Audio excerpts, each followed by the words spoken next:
The next topic we will discuss from the chapter Tissues, class 9 biology subject. तो हम पिछले last topic में हमने डिस्कस किया था कि टिश्यूज़ क्या होता है, उसकी इम्पोर्टेंस क्या होती है। अब हम पढ़ेंगे प्लांट्स और एनिमल टिश्यूज़ में क्या डिफरेंस होता है। तो अब हमने डिस्कस करना है plants tissue and animal tissues. तो फर्स्ट पॉइंट जो हमारे पास प्लांट्स टिश्यूज़ को लेके है कि इनमें जो डेड सेल्स होते हैं वो ज़्यादा अमाउंट में होते हैं as compare to living tissues. देखो, जो डेड टिश्यूज़ होते हैं, डेड सपोर्टिव टिश्यूज़, कुछ ऐसे हमारे पास सेल्स होते हैं जिनमें लिविंग सेल्स ज़्यादा होते हैं, कुछ ऐसे टिश्यूज़ होते हैं जिनमें लिविंग सेल्स ज़्यादा होते हैं, किसी में डेड सेल्स ज़्यादा होते हैं।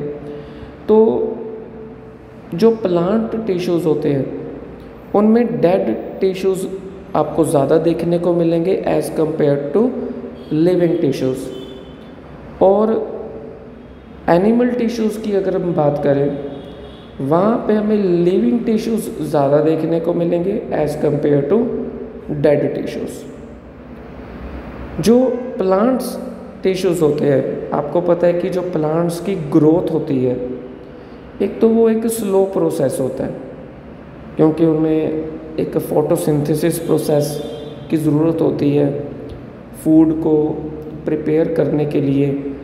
तो जो ये प्रोसेस होता है ये बहुत स्लो प्रोसेस होता है, इसलिए इनको लेस मेंटेनेंस एनर्जी की ज़रूरत पड़ती है।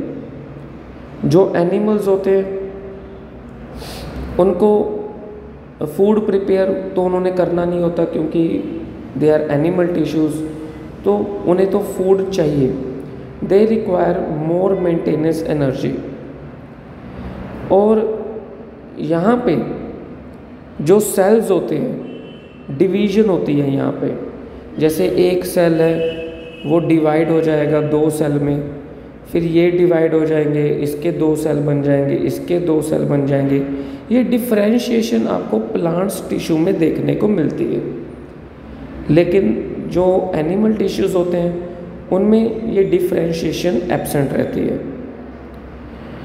और क्योंकि इनमें सेल डिवाइड होते रहते हैं, क्योंकि आपने अभी पढ़ा कि सेल्स जो हैं वो डिवाइड होते रहते हैं, और जो सेल्स डिवाइड होते रहते हैं वो कॉन्टीन्यूसली ग्रो करते हैं थ्रू आउट लाइफ। और जो सेल्स डिवाइड नहीं होते तो उनकी जो ग्रोथ होती है वो एक समय तक रहती है, उसके बाद वो डेड हो जाते हैं।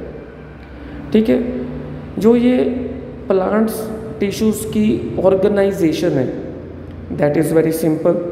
जो ये प्लांट्स टिश्यू की ऑर्गेनाइजेशन होती है ये बहुत सिंपल होती है, लेकिन जो एनिमल टिश्यूज़ की ऑर्गेनाइजेशन होती है बहुत कम्प्लेक्स होती है, क्योंकि ये ऑर्गन से ऑर्गन सिस्टम तक वेरी करती है और हर ऑर्गन में एक सेल जो है एक पर्टिकुलर फंक्शन परफॉर्म करता है, इसलिए इसका जो प्रोसेस है वो कम्प्लेक्स रहता है। इसकी जो टिश्यू ऑर्गेनाइजेशन होती है is meant for stationary habit of plants. Stationary habit क्योंकि प्लांट्स में मूवमेंट तो होती नहीं है, वो तो एक ही जगह पे स्थिर रहते हैं, रिजिड रहते हैं, इसलिए वो स्टेशनरी रहते हैं। यहाँ पे एनिमल टिश्यूज़ में उनकी मोबिलिटी देखने को मिलती है। ठीक है, तो ये हमारे पास डिफरेंस है प्लांट्स टिश्यूज़ और एनिमल्स टिश्यूज़ को लेकर। ये हमारा नेक्स्ट टॉपिक था। Thank you so much.